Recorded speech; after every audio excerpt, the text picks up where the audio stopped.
Hello everyone, कैसे हैं आप सभी। Welcome to our YouTube channel sport circuit. आज की वीडियो में हम बात करेंगे हिमाचल प्रदेश यूनिवर्सिटी के बारे में। काफ़ी फेमस यूनिवर्सिटी है हिमाचल प्रदेश स्टेट के अंदर, और किस तरीके से आप यहां पे एमपीएड कोर्स में एडमिशन ले सकते हैं, क्योंकि जो भी स्टूडेंट्स का सीयूटी पीजी में एडमिशन नहीं हो पाएगा, आई मीन सीयूटी पीजी के थ्रू आईजीआई कॉलेज में, एलएनआईपी में, बीएचयू में एडमिशन नहीं हो पाता है, तो वो स्टूडेंट्स इधर उधर एडमिशन का देखते हैं कि कहीं उनको अच्छी यूनिवर्सिटी मिल जाए। ठीक है, तो एचपीयू एक अच्छा ऑप्शन हो सकता है जो भी स्टूडेंट्स हिमाचल प्रदेश से बिलोंग करते हैं या फिर अदर स्टेट से बिलोंग करते हैं। ठीक है, तो एचपीयू जो कि हिमाचल प्रदेश यूनिवर्सिटी है, शिमला में लोकेटेड है, वो एमपीएड कोर्स कराती है। अभी उसके जो रजिस्ट्रेशन फॉर्म है ओपन हो रखे हैं। तो आज की वीडियो में हम बात करेंगे डिटेल में कि किस तरीके से आप एमपीएड कोर्स में एडमिशन ले सकते हैं, रजिस्ट्रेशन फीस कितनी है, लास्ट डेट क्या है, कौन सा आपको फिजिकल टेस्ट देना होगा, एंट्रेंस एग्जाम के अंदर क्या क्या पूछा जाएगा, और भी कई सारी चीजें हम आज की वीडियो में बात करेंगे।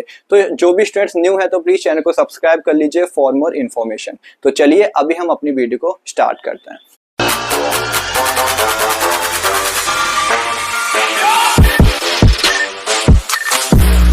तो देखो, सबसे पहले हम एचपीयू के बारे में थोड़ा जान लेते हैं। एचपीयू मतलब हिमाचल प्रदेश यूनिवर्सिटी, जो कि शिमला में लोकेटेड है। काफी पुरानी यूनिवर्सिटी है। एस्टेब्लिश की बात करें तो 1970 में यह यूनिवर्सिटी बनी थी। और नेक ग्रेड की बात करें तो ए इसका नेक ग्रेड है। ठीक है, काफी मतलब अच्छी यूनिवर्सिटी है, लोकेशन काफी अच्छी है। ठीक है, पहाड़ों में यदि आपको 2 साल बिताने हैं तो बहुत अच्छी तरीके से आप यहाँ से एमपीएड कर सकते हो। ठीक है, वो ई हैंडबुक खोल रखा है। ठीक है, यदि आपको इसको डिटेल में पढ़ना है तो आप मेरे टेलीग्राम चैनल पे जाके इसको डाउनलोड कर सकते हैं और डिटेल में इसको पढ़ सकते हैं और एडमिशन क्राइटेरिया के बारे में जान सकते हैं।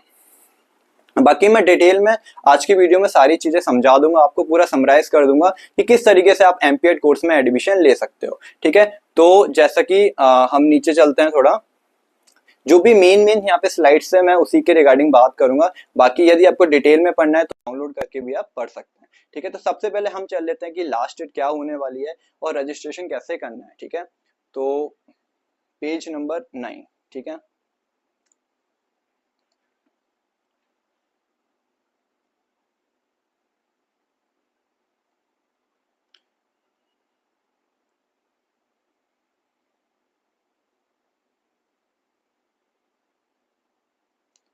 हाँ जी, तो schedule of academic activities for the session 2026 and 2027। तो देखो, मैं लास्ट डेट की बात करूं for entrance test based programme तो 26 अप्रैल इसकी लास्ट डेट होने वाली है। तो जो भी स्टूडेंट्स एमपीएड कोर्स के लिए यहाँ पे रजिस्ट्रेशन करना चाहते हैं तो 26 अप्रैल लास्ट डेट होगी। उसके बाद डेट एक्सटेंड होती है तब आप कर सकते हैं, वरना जो 26 अप्रैल है वो लास्ट डेट है। तो 26 अप्रैल से पहले अपना रजिस्ट्रेशन कर लीजिए यदि आप यहाँ के लिए इंटरेस्टेड हैं तब। ठीक है, जो मेरिट बेस्ड जो कोर्स होते हैं, सर्टिफिकेशन होते हैं, डिप्लोमाज होते हैं, उनकी जो लास्ट डेट है वो 14 जून होने वाली है। ठीक है, 14/6/2026 होने वाली है। तो उससे पहले अपना रजिस्ट्रेशन कर लीजिए। यदि मैं एंट्रेंस टेस्ट की बात करूं, जब आप रजिस्ट्रेशन कर देंगे उसके बाद जो आपका रिटन एग्जाम है वो कब होगा, वो आपका रिटन एग्जाम 5 जून से लेके 20 जून के बीच में कराया जाएगा। यदि मैं publication of entrance test result, यानी कि जो आपका रिजल्ट है एग्जाम के, वो कब तक आएगा, वो आपका 4 जुलाई को आपका जो रिजल्ट है उससे पहले पहले आ जाएगा। ठीक है, एडमिशन की जो काउंसलिंग है वो कब से स्टार्ट हो जाएगी, तो वो 9 जुलाई से लेके 21 जुलाई के बीच में आपका एडमिशन का पूरा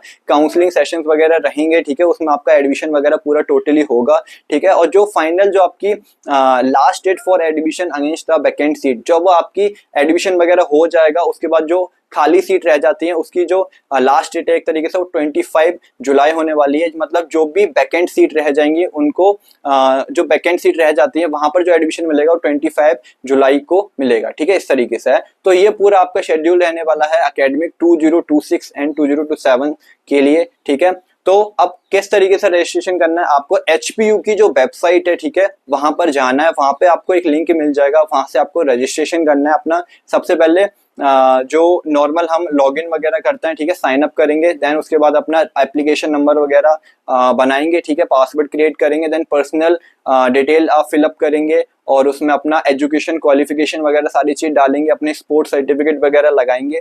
ये सारे चीज करने के बाद आपका जो एप्लीकेशन फॉर्म है वो इजीली फिल हो जाएगा। ठीक है, यदि मैं एप्लीकेशन फॉर्म की फीस की बात करूं तो आपको 1000 रुपए एप्लीकेशन फॉर्म की फीस देना होगा, जैसा कि यहाँ पे मेंशन कर रखा है। जो भी स्टूडेंट जनरल कैटेगरी से हैं या फिर ओबीसी से हैं, ठीक है, तो उन स्टूडेंट्स को 1000 रुपए पे करना होगा। ठीक है। जो भी स्टूडेंट SC ST PWD या फिर EWS कैटेगरी से हैं उनको 500 रुपये यहाँ पे फीस पे करना होगा, ठीक है। तो इस तरीके से आपको यहाँ पे रजिस्ट्रेशन कर लेना है। रजिस्ट्रेशन के बाद आपका जो एंट्रेंस एग्जाम है, जैसा कि मैंने अभी आपको यहाँ पे बताया कि जो आपका एंट्रेंस एग्जाम है वो आपका 5 जून से लेके 20 जून के बीच में कराया जाएगा। तो आपको फर्दर यहाँ पे जो अपडेट है वो मिल जाएगा, ठीक है। यदि आप रजिस्ट्रेशन करते हैं तो आपको मेल वगैरह के थ्रू आपको जो अपडेट है वो इनके थ्रू मिल जाएगा, ठीक है। तो अब हम बात कर लेते हैं कि यहाँ पे किस तरीके से एडमिशन क्राइटेरिया है, एलिजिबिलिटी क्राइटेरिया क्या है एमपीएड कोर्स के लिए। तो चलते हैं हम नीचे सीधा, ठीक है। जो भी मेन स्लाइड्स है मैं सीधा वहीं लेके चलता हूँ। देखो, जो भी स्टूडेंट्स को बीपीएड करना है आफ्टर ग्रेजुएशन, जो 2 साल का बीपीएड होता है, तो वो यहाँ पे एचपीयू के कैंपस में अवेलेबल नहीं है कोर्स, तो आप बीपीएड नहीं कर सकते हैं। सिर्फ यहाँ पे एमपीएड अवेलेबल है and MA physical education in yoga ये अवेलेबल है, ठीक है। तो वो आप कर सकते हैं, बट यहाँ पे बीपीएड 2 इयर्स का या फिर 4 इयर्स का अवेलेबल नहीं है। तो स्टूडेंट्स इतना ज्यादा सर्च वगैरह ना करें, बिकॉज मैंने सारी चीजें अच्छे से रिसर्च करा है और फिर मैं वीडियो बना रहा हूँ, ठीक है। तो एचपीयू के कुछ एफिलिएटेड कॉलेजेस वगैरह है, वहां पे 2 साल का बीपीएड होता है, तो आप वहां से 2 साल का बीपीएड कर सकते हो, बट कैंपस में 2 साल का बीपीएड नहीं होता है, ठीक है। सिर्फ यहाँ पे एमपीएड होता है एंड एमए फिजिकल एजुकेशन होता है, ठीक है। हाँ जी, देखो यहाँ पे आपको देखने को मिल जाएगा पेज नंबर 54 पे admission to MA physical education 2 years. तो हमें एमए फिजिकल एजुकेशन से मतलब नहीं है। यदि हम इसकी सीट की बात कर लें एक बार कि एमए फिजिकल एजुकेशन में कितना सीट है, तो आपको यहाँ पे टोटल 17 सीट देखने को मिलेगा, ठीक है। एलिजिबिलिटी क्राइटेरिया लिखा है, बट एमए फिजिकल एजुकेशन कोई नहीं करता है, ठीक है। तो हम इसके रिगार्डिंग बात भी नहीं करेंगे, ठीक है। हम सीधा चलते हैं एमपीएड कोर्स पे, ठीक है, कि हम एमपीएड के लिए क्या यहाँ पे एलिजिबिलिटी क्राइटेरिया है और एडमिशन प्रोसीजर क्या है, ठीक है। तो थोड़ा सा आप नीचे स्क्रॉल करेंगे 54 पेज के बाद, तो आपको यहाँ पे देखने को मिल जाएगा। थोड़ा सा आप नीचे स्क्रॉल करेंगे तो आपको देखने को मिल जाएगा information regarding admission to MPEd master of physical education 2 years course. यदि मैं सीट की बात करूं, टोटल यहाँ पे 40 सीट्स अवेलेबल है, ठीक है, गर्ल्स और बॉयज के लिए, ठीक है। और प्रॉपर एनसीटी के नॉर्म्स के अकॉर्डिंग यहाँ पे एमपीएड कराया जाता है, मतलब जो आपकी डिग्री है वो वैलिड है, ठीक है। और यदि मैं एलिजिबिलिटी क्राइटेरिया की बात करूं, तो आपके पास बीपीएड 4 ईयर होना चाहिए, या फिर आपके पास बीपीएड 2 इयर्स का कोर्स होना चाहिए, या फिर आप बीएससी फिजिकल एजुकेशन करके आए हैं तो सीधा आप एमपीएड कोर्स में एडमिशन ले सकते हैं, ठीक है। एटलीस्ट आपके पास 50% मार्क्स होने चाहिए अपने बीपीएड के अंदर या फिर बीएससी फिजिकल एजुकेशन के अंदर। तो ये हो गया एलिजिबिलिटी क्राइटेरिया क्या मांगा है, ठीक है। एज लिमिट की बात करें तो यहाँ पे कोई भी एज लिमिट नहीं है, कोई भी स्टूडेंट्स एमपीएड कर सकता है, कितनी भी एज हो उसका चल जाएगा, ठीक है। एडमिशन प्रोसीजर की बात करें हम, तो एडमिशन प्रोसेस के अंदर क्या क्या रहता है, ठीक है। तो सबसे पहले आपको फिजिकल फिटनेस टेस्ट देना होगा, जिसके अंदर कैनेडियन टेस्ट कराते हैं। इनका जो स्ट्रक्चर है वो हम अभी नीचे देख लेंगे। तो फिजिकल फिटनेस टेस्ट में सबसे पहले आपका फिजिकल फिटनेस टेस्ट होगा, और जो भी स्टूडेंट फिजिकल फिटनेस टेस्ट को क्वालिफाई करेंगे वही स्टूडेंट्स बैठेंगे एग्जाम के अंदर, ठीक है। एग्जाम में क्या क्या पूछा जाता है वो हम अभी नीचे बात करेंगे, ठीक है। फिजिकल फिटनेस टेस्ट में आपका कैनेडियन टेस्ट होगा, और विद इन 35 सेकंड या फिर 33 सेकंड आपको पूरा टेस्ट कंप्लीट करना है। जो भी स्टूडेंट्स इस टेस्ट को कंप्लीट करेंगे उन स्टूडेंट्स को फर्दर एग्जामिनेशन में मतलब एग्जाम देने के लिए यहाँ पे अलाउ किया जाएगा। जो भी स्टूडेंट फिजिकल फिटनेस टेस्ट में डिस्क्वालीफाई हो जाएंगे वो इस मेरिट लिस्ट से, ठीक है, इस एडमिशन प्रोसीजर से आउट हो जाएंगे, ठीक है। तो आपको फिजिकल फिटनेस टेस्ट यहाँ पे क्वालिफाई करना है, कोई भी मार्क्स नहीं लगेगा, ठीक है। और फिर आपका यहाँ पे होगा, जो भी student physical fitness test qualify कर लेंगे फिर आपका यहाँ पे रिटन एग्जाम होगा, ठीक है। रिटन एग्जाम में क्या पूछा जाएगा वो हम अभी नीचे देख लेते हैं, ठीक है। इससे पहले हम एक नोट पढ़ेंगे, ठीक है, जो कि काफी इंपॉर्टेंट है। यहाँ पे ग्रीन जो हाईलाइटेड से यहाँ पे मेंशन कर रखा है, ठीक है। No written test will be conducted if the number of students qualifying the physical efficiency test is less than the number of sanctioned sheet, ठीक है। इसका मतलब ये है यहाँ पे रिटन जो एग्जाम है वो कंडक्ट नहीं कराया जाएगा यदि जो नंबर ऑफ स्टूडेंट्स वो जो फिजिकल टेस्ट में है जितना सीट यहाँ पे है उससे कम क्वालिफाई करते हैं, तो यहाँ पे कोई भी रिटन टेस्ट नहीं होगा। फिर आपके ग्रेजुएशन बेस पे, आपके बीपीएड बेस पे जो भी मार्क्स है उसके बेस पे मेरिट बनेगी, ठीक है। यदि एग्जांपल लेते हैं कि यहाँ पे टोटल 40 सीट्स है और जो नंबर ऑफ क्वालिफाइंग जो स्टूडेंट्स है फिजिकल फिटनेस टेस्ट वो 35 है, तो यहाँ पे रिटन टेस्ट को कंडक्ट नहीं कराया जाएगा।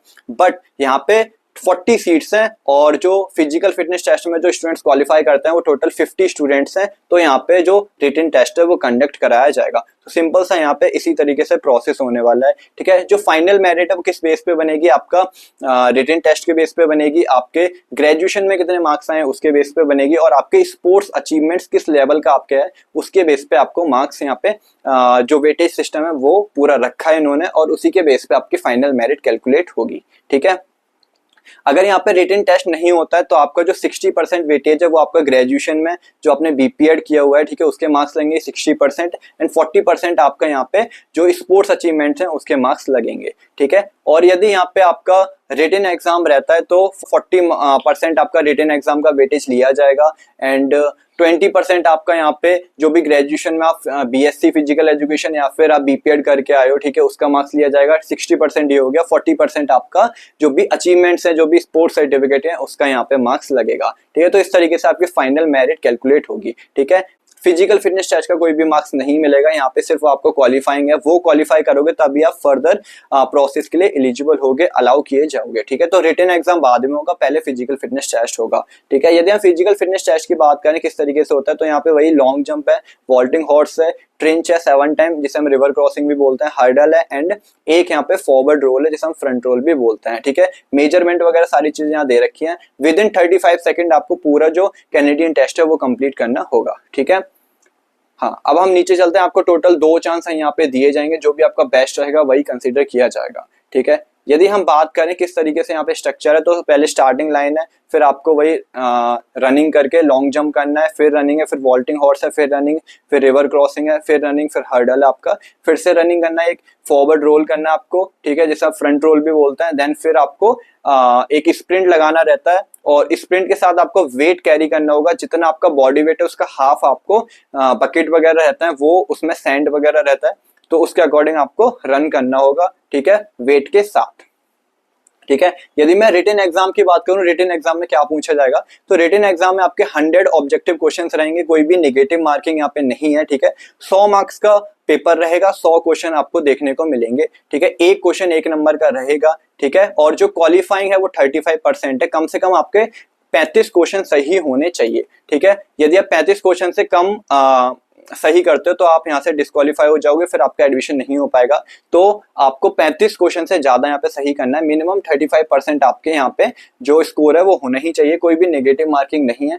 और यदि मैं बात करूं कि रिटन एग्जाम के अंदर क्या क्या पूछा जाएगा, तो उसके अंदर सिंपल है, आपका जो बीपीएड में आप पढ़ के आए हो फिजिकल एजुकेशन, वहीं से सारे क्वेश्चंस आएंगे और वहीं से आपका जो पेपर है वो बनेगा, ठीक है। अब हम बात कर लेते हैं नीचे कि जो भी स्टूडेंट्स के पास स्पोर्ट्स सर्टिफिकेट है, नेशनल लेवल पे, इंटरनेशनल लेवल पे, स्टेट या ऑल इंडिया, ठीक है, इंटर यूनिवर्सिटी हो गया या फिर कोई भी जोन लेवल पे हो गया, तो उन स्टूडेंट्स को कैसे मार्क्स मिलेंगे, तो यहाँ पे दे रखा है। यदि आप इंटरनेशनल पार्टिसिपेशन में खेल रखे हो तो फर्स्ट प्लेस पे इतने मार्क्स हैं, सेकंड पे इतने, थर्ड पे इतने, फोर्थ पे इतने, पार्टिसिपेशन कर रखा है तो इतने। तो जो भी लेवल का आपके पास सर्टिफिकेट है वो आप यहाँ पे देख लीजिए कि आपको कितना मार्क्स यहाँ पे अलॉट होगा, आपकी पोजीशन है या फिर पार्टिसिपेशन है, उसके अकॉर्डिंग यहाँ पे जो मार्क्स वगैरह है वो अलॉट किए जाएंगे।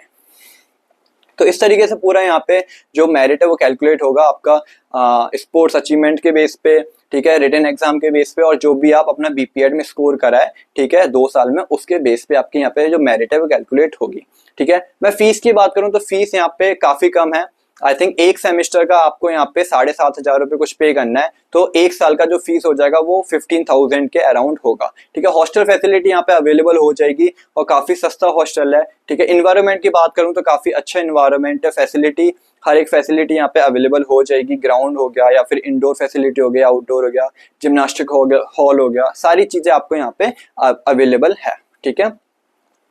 और लास्ट डेट यहाँ पे 26 रहने वाली है, तो उससे पहले आप अपना रजिस्ट्रेशन कर लीजिए। बाकी यहाँ पे ज्यादा कुछ इंपॉर्टेंट नहीं है, ठीक है। और आई होप आपको वीडियो समझ में आ गया होगा। यदि कोई भी पॉइंट मेरे से मिस हो गया है तो आप मेरे को कमेंट बॉक्स में पूछ सकते हैं, ठीक है। तो मिलते हैं हम नेक्स्ट वीडियोस में, अभी के लिए बाय बाय।